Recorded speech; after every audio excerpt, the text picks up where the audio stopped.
الحمد لله رب العالمين، والصلاة والسلام على سيد الأنبياء والمرسلين وعلى آله وصحبه أجمعين. أما بعد، فإن أصدق الحديث كتاب الله، وأحسن الهدي هدي محمد صلى الله عليه وسلم، وخير الأمور عوازمها، وشر الأمور محدثاتها، وكل محدثة بدعة، وكل بدعة ضلالة، وكل ضلالة في النار.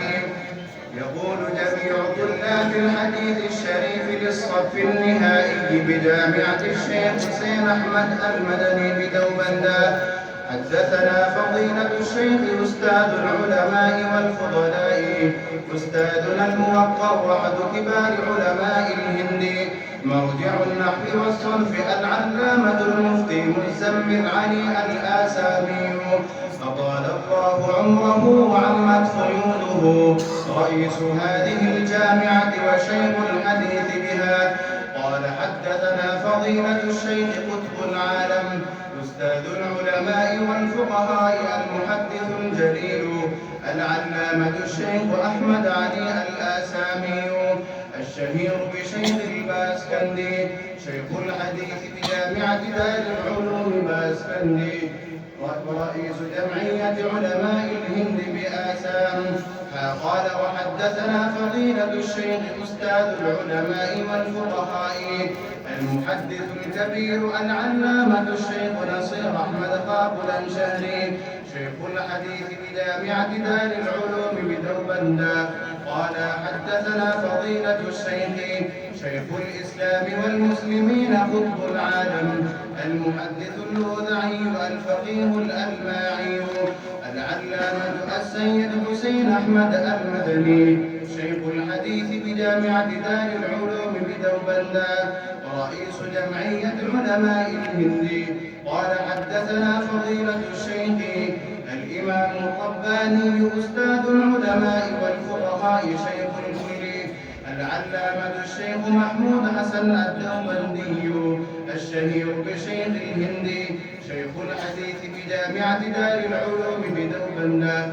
عن فضيلة الشيخ الإمام الأكبر حجة الإسلام والمسلمين، قاسم العلوم والخيرات، العلامة الشيخ محمد قاسم النانوتوي. عن العلامة الشيخ عبد الغني المجددي. عن العلامة الشيخ الشيخ محمد إسحاق الدهلوي. عن الإمام الرباني ومسند الهند، العارف بالله تعالى، العلامة الشيخ الشيخ ولي الله المحدث الدهلوي. عن العلامة الشيخ أبي طاهر الكردي. عن العلامة الشيخ إبراهيم الكردي. عن العلامة الشيخ أحمد الكشاشي. عن العلامة الشيخ أحمد بن عبد القدوس أبي المواهب الشدناوي. عن العلامة الشيخ شمس الدين محمد بن أحمد بن محمد الرملي. عن العلامة الشيخ أحمد زكريا بن محمد أبي يحيى الأنصاري. عن العلامة الشيخ الحافظ بن حجر العسقلاني. عن العلامة الشيخ إبراهيم بن أحمد التنوخي. عن العلامة الشيخ أبي الوقت عبد الأول بن عيسى بن شعيب الهروي. عن العلامة الشيخ أبي الحسن عبد الرحمن مغفر الداودي. عن العلامة الشيخ أبي محمد عبد الله بن أحمد السرقسي. عن العلامة الشيخ أبي عبد الله محمد بن يوسف الفربري.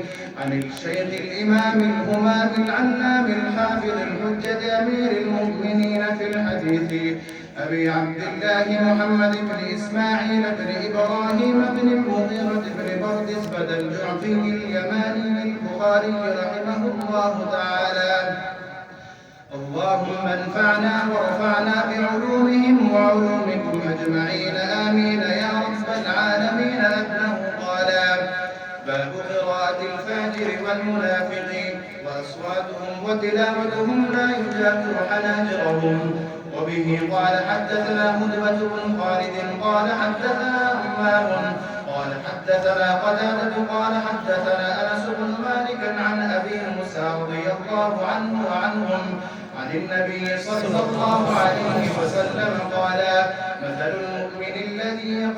القرآن كالحجة طعمها طيب وريحها طيب والذي لا يقرأ القرآن كالتمرة طعمها طيب ولا ريح لها ومثل الفاجر الذي يقرأ القرآن كمثل الريحانة ريحها طيب وطعمها مر ومثل الفاجر الذي لا يقرأ القرآن كمثل الحنظلة طعمها مر ولا ريح لها